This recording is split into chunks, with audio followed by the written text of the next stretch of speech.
最近有兩款人氣嘅 ITX 機箱係正式發售，分別就係 Cooler Master 嘅 NR200P Max 同埋聯力嘅 Q58。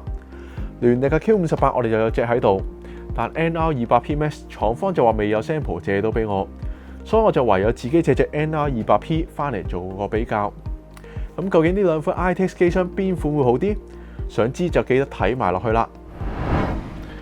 聯力 Q58 體積上會比 NR200P 更細，成個機箱嘅焦點就係左右兩邊可以中間上下揭開嘅側板，而且仲要係一半係 mesh 面，一半係玻璃組合，甚至可以隨意俾 user 調配。但切記揭開上側板前要先鬆開頂板同埋螺絲。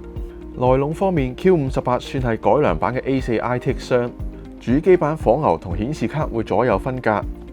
顯示卡可容納最長320mm、高150mm 同厚68.5mm。一張2.5槽嘅三風扇3070，長度算係僅足夠，但厚同高就仲有大把空間。而機箱仲會跟埋一條 PCIe 4.0規格嘅 Riser cable， 所以砌新 platform 都唔使擔心會卡關。至於主機板就僅局係 ITX 嘅規格，標準支架佢就支援翻 SFX 或者 SFXL 嘅火牛。頂部可以裝到240mm 或者280mm 嘅攬排，又或者可以揀裝120mm 嘅攬排，搭一隻3.5寸嘅硬碟。如果更換頂部嘅支架，咁佢就可以裝到 ATX 規格嘅火牛，但攬排最多支援到120mm。我就認為呢個方法唔會太多人考慮，因為裝 ATX 火牛嘅前提就係要犧牲散熱。至於其他嘅亮點仲包括後方提供翻可愛揭式嘅風扇同埋 ARGB 嘅 hubs， 前方有一個2.5寸嘅 hotspot 位。底部仲有一個可拆式嘅鐵架，可以裝翻120mm嘅薄風扇或者2.5寸嘅裝置。走線方面 ，Q58 嘅火牛支架中間留有走線位，不過佢主要用作收藏 PCIe 8偏同埋前置嘅 I/O 線。ATX 24偏同埋 CPU 8偏都係一貫順住邊緣走。整體嚟講，空間雖然比 NR200P 細，但都唔算太難打理。測試方面，我哋就會喺 NR200P 同埋 Q58 都分別裝一次240mm 同埋280mm 嘅 AIO 水冷。240mm 就會用 CM 嘅 ML240R RGB，280mm 就會用由 Felton 借出嘅 Crosshair H115i。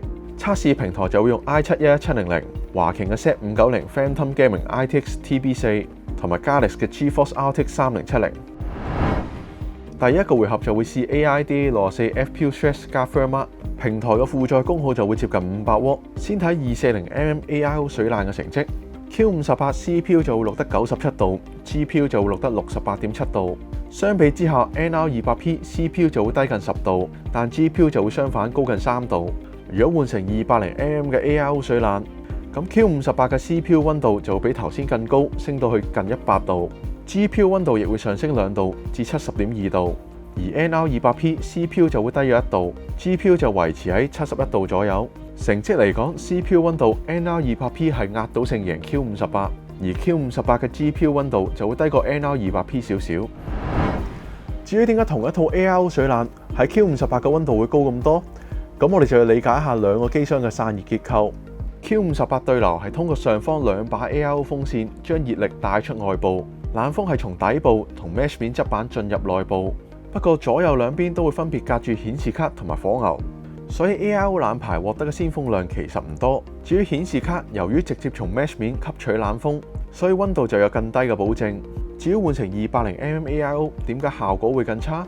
咁就同 Q58 安裝280mm 冷排嘅方法有關。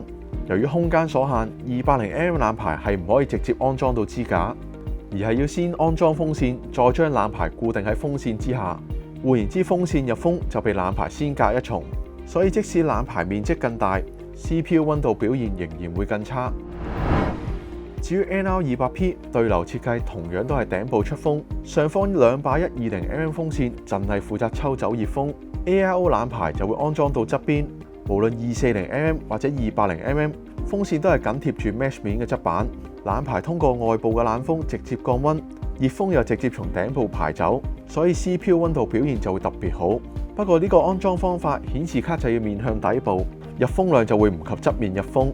再加上顯示卡嘅上方就係火牛，熱力就冇咁順利傳到去頂部排走，呢個就係 GPU 溫度會比較高嘅原因。就算喺底部加上一把120mm嘅薄風扇，GPU 嘅溫度都係低咗4度左右。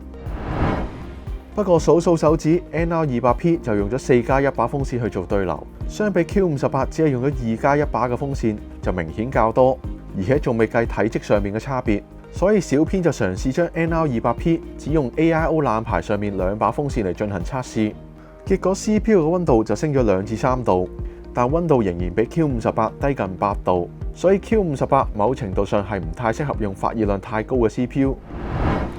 當然唔係個個都會 full load 500火去閱讀部 ITX， 所以之後嘅測試就會換成平常嘅打機環境，而測試就以執行 Cyberpunk 2077約10分鐘為準，用240mm AIO 嘅水冷。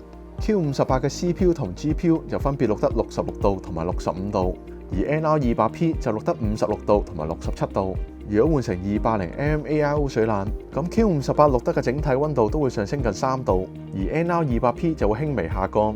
基本上呢部分嘅結果同上個回合差唔多。嚟到總結，今次聯力嘅 Q58 同埋 CMNR200P 兩台 ITX 機箱嘅比較，單純睇溫度表現嘅話，NR200P 的確係比 Q58 優勝，不過由於佢哋嘅體積同埋散熱條件都唔同，所以某程度上係冇得直接比較。不過從今次嘅測試結果，蛇叔就估計 NR200P Max 嘅散熱表現可能都唔及 NR200P， 原因係因為 NR200P Max 嘅內部改動後同 Q58 相似，都係只靠頂部嘅 AIO 風扇抽出熱風，加上冷排並唔係直接從側板入風，散熱表現就自然打折扣。至於仍然想用聯力 Q58 嘅觀眾，我就有幾個提議俾翻你。第一就係唔好諗住用280mm 嘅 AIO 水冷。第二就係基於散熱條件，唔建議 CPU 攻頂。第三就係唔使嘗試將玻璃同埋 mesh 面互換位置。